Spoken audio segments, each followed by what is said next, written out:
J'ai acheté un billet pour la visite du musée.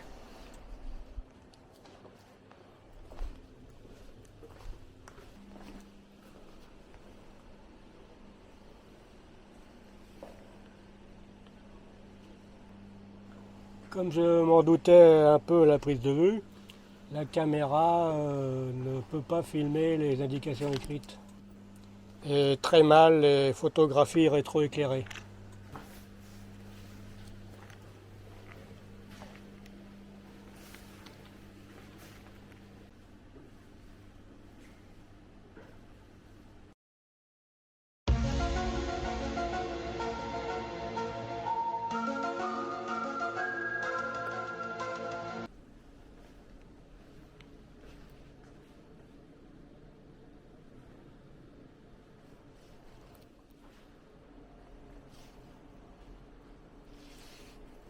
Dorsale ayant appartenu à une statue monumentale du pharaon Aménophis III.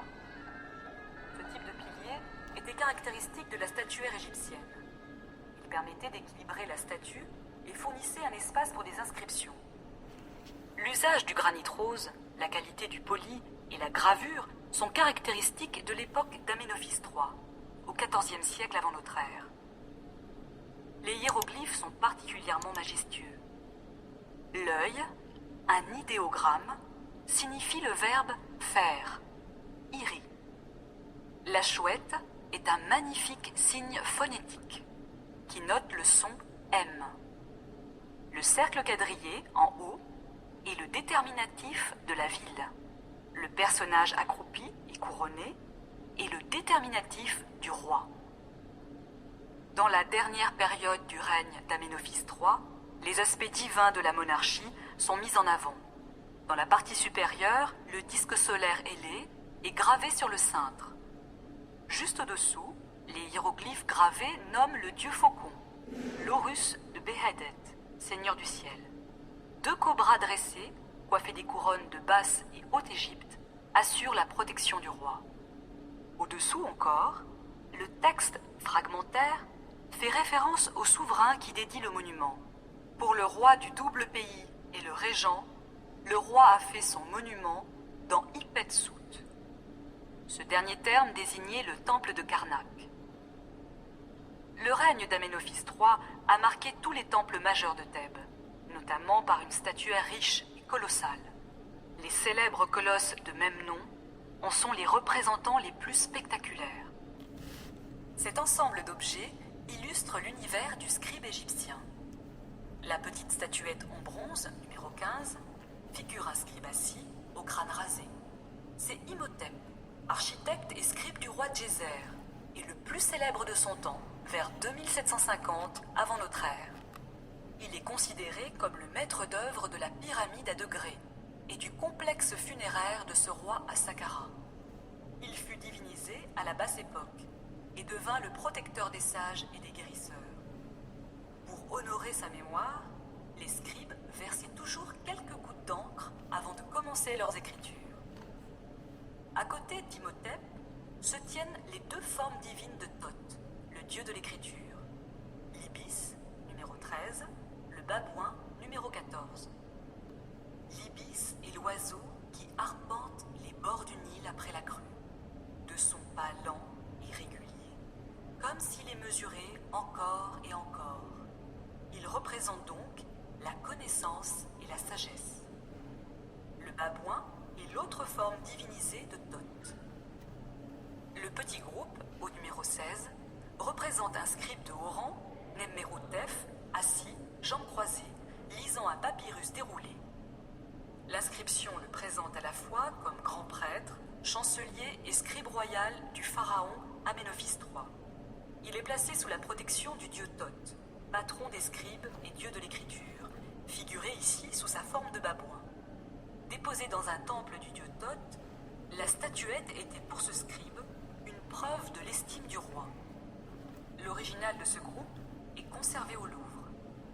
La palette de scribe, numéro 10, provient d'un trousseau funéraire. Elle représente un plumier qui était en bois pour l'utilisation quotidienne des scribes. Des calames, c'est-à-dire des roseaux taillés, sont dessinés dans la rainure centrale. Les 2 alvéoles sont destinés à recevoir les encres, de couleur noire et rouge. L'inscription finement gravée désigne le propriétaire, un haut dignitaire du pharaon Aménophis III. Le scribe royal est grand intendant royal dans Memphis, Amenhotep, justifié. À côté, numéro 12, un double godet reprend la forme du cartouche entourant le nom des pharaons. Le mortier, numéro 11, en forme de petit bassin à libation, servait à broyer et dissoudre les couleurs.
Bon, c'est un musée très très richement doté, très très pointu par les présentations.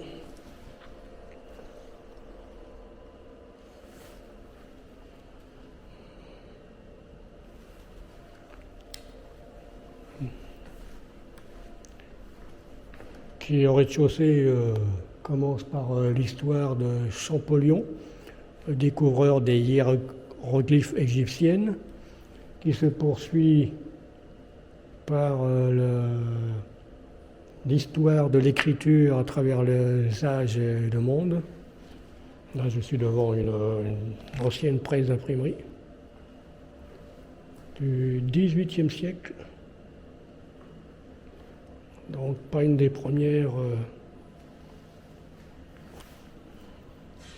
inventées au XVe, comme indiqué ici. Donc un musée très très riche qui sera surtout réservé aux spécialistes, sinon experts, de l'écriture à travers les âges.